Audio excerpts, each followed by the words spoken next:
Hi guys, it's Aoife from Words of Clover and I'm here to do my February wrap up. I got loads of books read in February. I think it's 14 books, so I'm going to get straight on into it. And the first book I finished since the last time I spoke to you was Abaddon's Gate. Abaddon's Gate? Yes, Abaddon's Gate by James S.A. Corey. This is the third book in the Expanse series, and I felt into this book a lot more this time than I think I did the first time I was reading it. I think I was able to appreciate the characters and some of like the building work in this for the next stage of the series, as I said.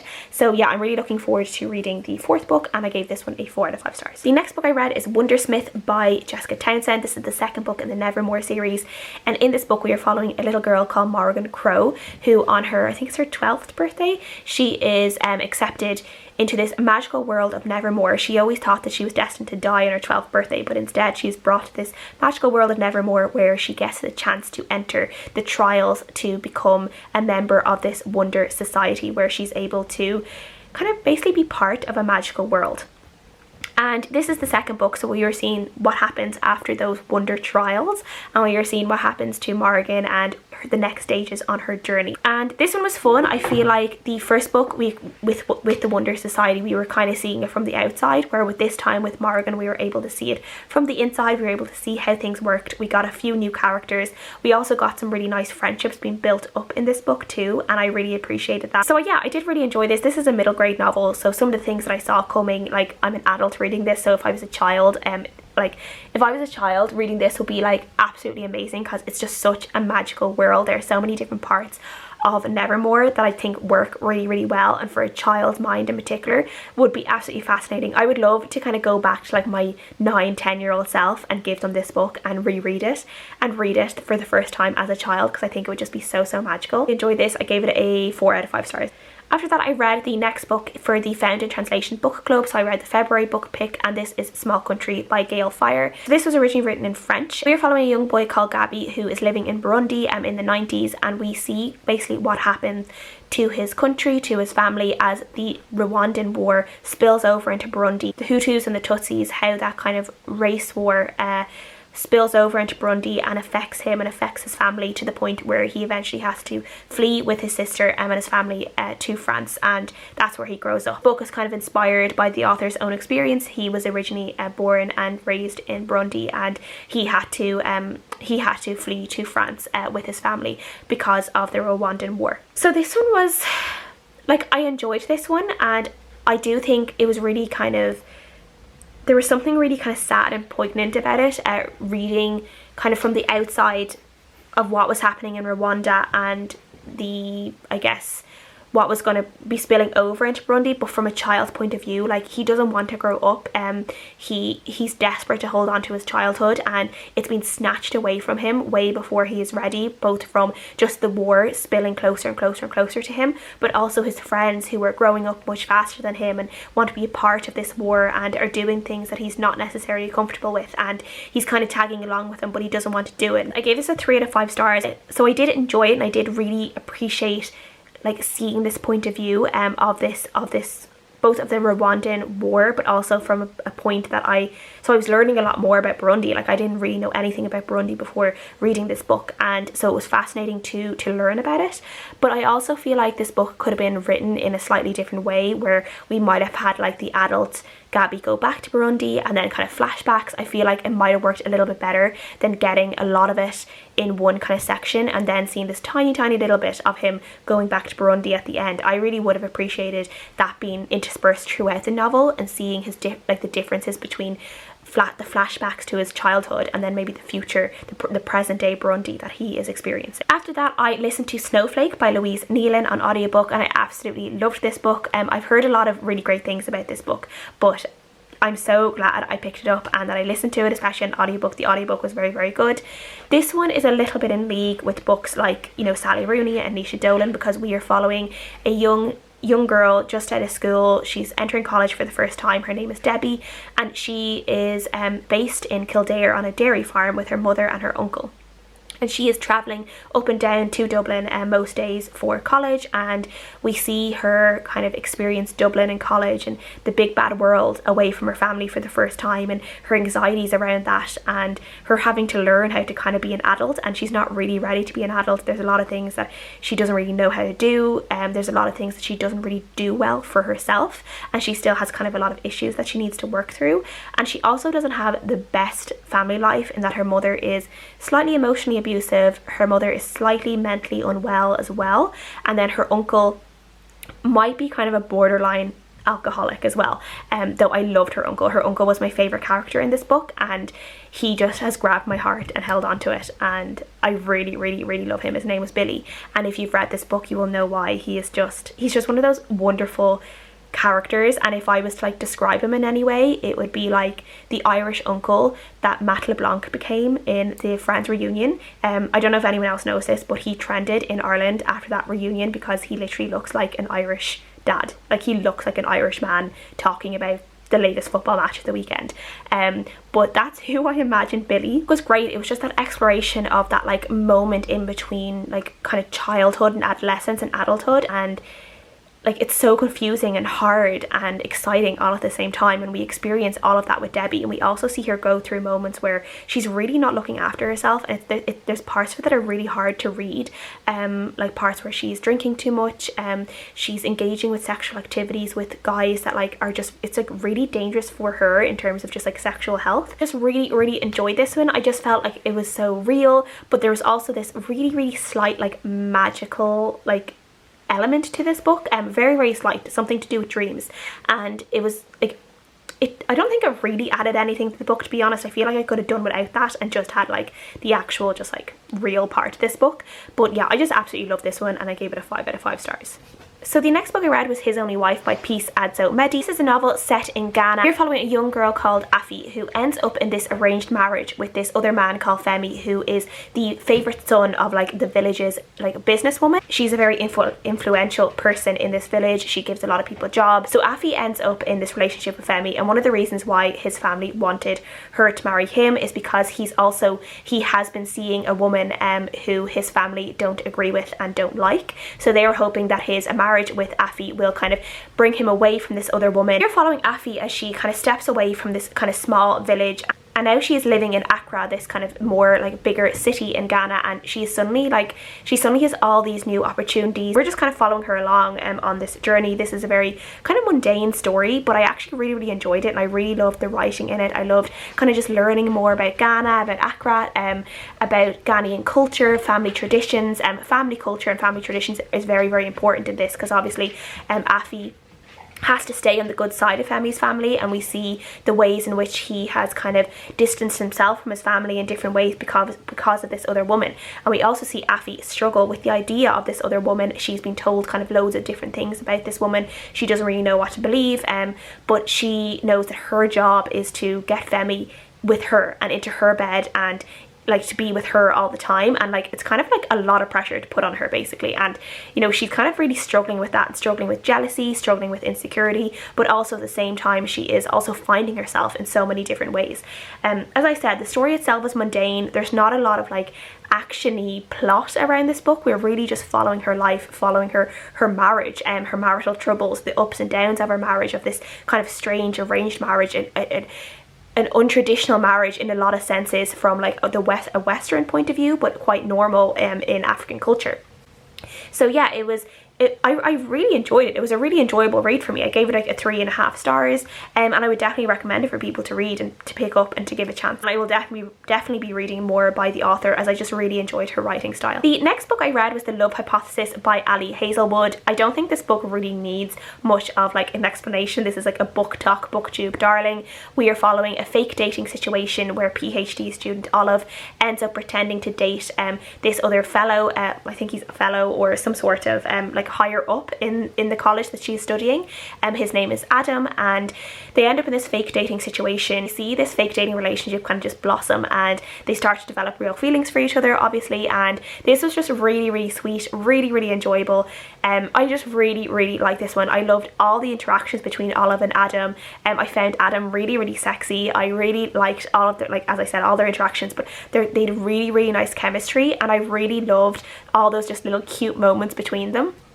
I will say the sex scene I wasn't really a big fan of. There is like one major sex scene in this book, and it was just really weird. Like, there was one point where he put her whole boob in his mouth, and I just like, I know like that can happen, like if you have really small boobs, like that can happen, but it just gave me this really weird image, and I just didn't really gel with it. So yeah, that was just kind of the weird point for me, but I really love this one. I gave it a 5 out of 5 stars. I'm a basic bitch and I loved it, and I'm definitely reading more by Ali Hazelwood. She has another book coming out this year which is also set in the scientific field, and I'm definitely picking that up. Then I finished an audiobook which was The Thursday Murder Club by Richard Osman, and this one was just really fun, really entertaining to listen to. And again, this one has been quite hyped on BookTube and just in the book charts in general, as Richard Osman is quite a well-known comedian.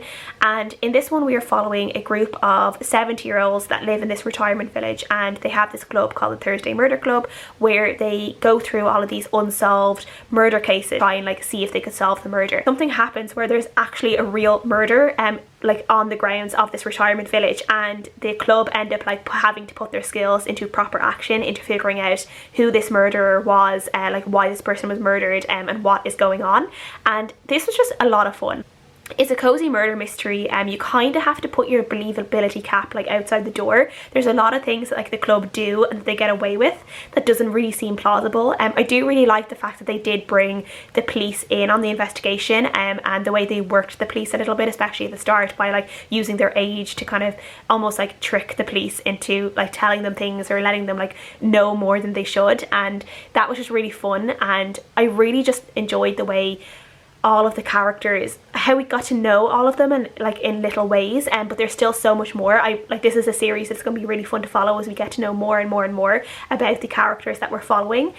We see like I was really touched in this as well. We see the different ways in which some of the characters kind of try and keep their minds sharp, and you know, they're really worried about like that, you know, like memory loss and losing like, you know, like both physical skills and mental skills as they get older. And we see that really affect them, and the worry of that and the anxiety of that, and also like the fear of losing your loved one as they get older and as they get sicker, and trying to shield them from like people, like medical people knowing, because then they get taken away, they get taken into hospital, and they might never see them again. And there was bits in that just really touched me and really made me emotional. Overall, I think this was just really fun, and yeah, I really enjoyed it. I gave it a 4 out of 5 stars, and I'll be reading the next book. After that, I picked up a non-fiction book. This is one that I just saw in the library and I picked up on a whim. It's called Working with Nature by Jeremy Purseglove. And Jeremy, the author, he is an environmentalist, and he's had a long spanning career, really kind of impressive career as an environmentalist. Has travelled all over the world, has worked on different projects, and found ways that like humans can work with nature in beneficial ways, where, you know, we're getting the resources we need but we're not destroying the planet while doing so. And this is basically what this book is about. It is like kind of a hopeful outlook on it. I took it bit by bit. I took it like chapter by chapter, and I read it slowly, and I do think all the excerpts that Jeremy has about his own career and his own life really interesting. Like, he was born in Botswana, I think, and then he grew up somewhere else, and then they eventually moved back to England. So like his parents were English. Because his father was also an environmentalist, like he travelled all over as a child, and then as an adult himself with his own career, he also travelled a lot of places. And I just loved learning all about that. Like, just literally just a book about his career would be really interesting to read. But I really like kind of the hopeful spin he put on climate change and the way we can, you know, like the future of humans on Earth, and humans taking the Earth's resources. And it always feels like there's also like eventually there will be an end to that, but there are ways in which we can make sure that that end is still a long way away. Like a 3.5 to 4 stars, and if you like reading about nature, I would recommend this one. The next book I finished was an absolute delight, and this was a book I read for Lauren in the Books Patreon book club, and that was Miss Benson's Beetle by Rachel Joyce. This is my first Rachel Joyce, so I've heard a lot of great things about her and her writing, and I will definitely be picking up more books from her because I really got on with her writing. This one is set in the 50s. We are following a woman called Marjorie Benson, who is in her like 60s, I think. And one day she basically just has enough and she leaves her job. She walks out of her job, which is as a school teacher, and she decides that she's finally going to try and do her lifelong dream, which is to go on an exploration to New Caledonia and try and discover this very rare golden beetle that people don't really believe exists. It's never been found in the wild, and Miss Benson decides this is what she wants to do. So she puts out an ad because she's going to need an assistant to go to New Caledonia with her, and through some trials and tribulations she ends up employing this woman called Enid Pretty, who she meets on the day that they're leaving for New Caledonia. Miss Pretty is literally the opposite of Benson in so many different ways. Marjorie is very sensible, she's a bit frumpy, she's a little bit grumpy, probably more glass half empty, where Enid is definitely more glass half full, always looking on the bright side of things, very, very chatty, and a bit of an airhead, and yeah, a little bit, and loves to be glamorous as well. So not really the most ideal assistant to be going trekking up a mountain. The two of them end up, you know, they have to pair together, and this beautiful female friendship is born through, like, they're the complete opposites from each other, but they bring out the best in each other at the same time. And it was just so much fun seeing this friendship blossom into this really, really, really lovely relationship. There was no romance in this, it was purely platonic, but they became like almost like sisters to each other, and I just loved it so much. It was just so wonderful to read this wonderful book about a friendship. And this book is just one of these ones that just makes you smile so much. There's so much joy and laughter and silliness in this. There's so much hijinks. Again, some of the stuff isn't particularly believable, but I was just having so much fun reading this. It reminded me of like a Carry On film, and there was just so many like crazy moments in it, like as I said, laugh out loud moments, and I really, really enjoyed this one. I gave it a 4.5 out of 5 stars.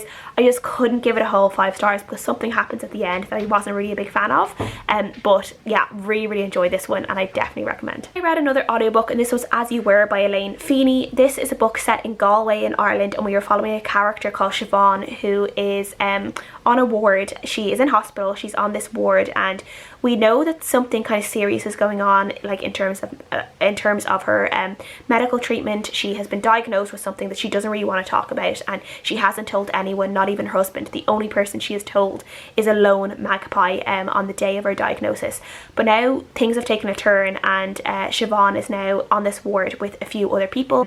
We are seeing everything from Siobhan's point of view, and we see how this kind of strange relationship that's like not friendship, not family, but still very, very intense, that can happen between people who are on the same ward and seeing each other through this really, like, you know, sickness and through like really scary moments and being there for each other. And this one is a weird one. Like I liked it and I didn't like it at the same time. I just feel like I didn't get what the author was trying to do out of it. There is kind of a mother and baby home Magdalene type story that comes out at one point from one of the characters, and it's very this like raw emotional story, and I appreciated that, but there's something else going on with that character that I feel then takes away from those moments. But I just wasn't a huge fan of this at the end of the day, and I gave it a 2.5 out of 5 stars. It just didn't quite work for me the way I wanted it to. Then I picked up The Midwife by Tricia Cresswell. I got this book from Book Break in exchange for an honest review, though I have since passed it on to a family member. This is a historical fiction set in 1838 where a young woman is discovered on this hill in Northumberland, and she is naked, she is very distressed, and she remembers nothing about who she is. So we are following this woman as she is cared for by a local farmer who is actually not particularly a nice person. And she ends up in kind of almost like, not really like, kind of like a serf slave like element, as like, because he has found her, and she can't remember anything about herself, but the one thing she can remember is her medical knowledge, and it turns out that she must have been a midwife or some kind of form of nurse at some point in her life, because she is able to help women in childbirth, and she soon becomes the town's midwife and becomes quite respected, and she's able to move away from this kind of bad place that she had ended up. She's able to kind of move up in society. And then we also get this other timeline in 1840 where we are following a doctor in London who is also a male midwife, and he is helping some of the more privileged upper class women who were about to give birth, and we see him kind of gain reputation, but also the jealousies of other doctors who then kind of try and strive to bring him down a peg or two by rumours and like nasty things like that. But we are trying to figure out how the two storylines match up, how this young woman in 1838 who doesn't know who she is but knows she is a midwife, how she's connected with this other doctor in London, and eventually the two stories mesh together. I really like the writing in this one. I really like the atmosphere and the place, the sense of time. It was all really, really well done, and I just really liked the characters themselves, and I really liked a lot of the side characters. I think that a lot of the side characters in this, they were really built up the novel for me. One of the things I did have a problem with in this book was the ending. It just wasn't very satisfying for me at all. I really did not get the answers I wanted, so I was really kind of disappointed at the end. When I finished it, I was like, oh, that's it, like we're not getting any more than this. So I could only give it a 4 out of 5 stars. The second last book I finished in February was Fractured by Karin Slaughter. This is the second book in the Will Trent series. So we are following a detective called Will Trent as he goes along on different crime investigations, and in this one we are following him as he is trying to figure out what happened with this crime scene where a woman came upon a man like in her house who had broken into her house, standing over the body of her dead daughter, and she ended up killing this man at like pure fury. When she saw this man standing over her daughter, she killed him. But then when Will Trent comes into this scene, he realizes that the girl on the floor isn't actually this woman's daughter, it's the daughter's best friend, and this boy wasn't actually the person hurting the girl. He may have been trying to help her. But first of all, then there's the questions of where is the daughter of this family? She's nowhere to be seen, and who actually murdered this girl then and took the other girl? So there is kind of a murder investigation plus a kidnapping all in one, and we're following Will as he goes about trying to figure this out. This one I enjoyed as well. Enjoyed as much as the first book in the series, where we really started to get to know Will a lot more. I feel like Will's personal life and himself took a real back role to the investigation in this one. We see kind of that Will has dyslexia, and that was kind of brought up in the first book, and we see this explored more in this one, and we see kind of learning difficulties and dyslexia talked more just in general, and I really like that. I really appreciate it, and I feel with Will, he's like this big, tall, strong character who has a very, very like checkered past. He had a really bad childhood and upbringing. So he kind of really holds a lot of his cards really, really close to his chest. But with his dyslexia, sometimes we see this really amazing vulnerability come out of him, and it's just this really like almost heartbreaking yet heartwarming moments where we see this really strong man break for a minute, and we see this emotion come over him and this vulnerability, and I just really love those moments, even though there might not be great moments for him in the book, and they're kind of moments of anxiety and stress, but I just really appreciate those moments as a reader, seeing this man open up in just these really, really small ways. And I'm really looking forward to, we see a new woman come in who's a new kind of a colleague for him, a new partner, and I think their relationship dynamic is going to be great. I'm really hoping it stays platonic, because I think it's a good platonic one, and I'm really looking forward to seeing how that progresses in future books. So I like this, and I gave it a 4 out of 5 stars. And then the last book I read in February was Little Eyes by Samanta Schweblin. This is a book that's translated from Spanish, and it's kind of like a sci-fi-esque type of book, kind of a Black Mirror episodic book, where we are following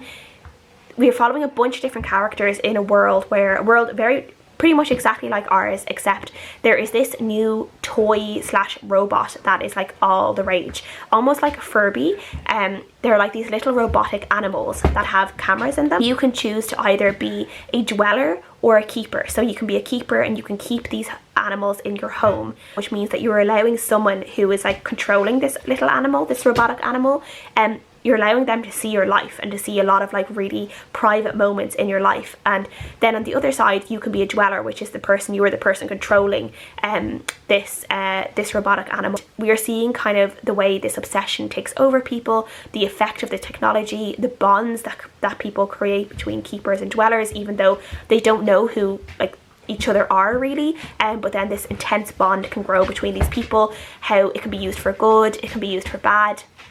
We are following a few different people all across the world, from like Norway to South America. And again, was good. I really liked it. It was quite a fast read, and I really enjoyed it. I really enjoyed just almost like the segments of seeing like different people use the Kentuckys in different ways.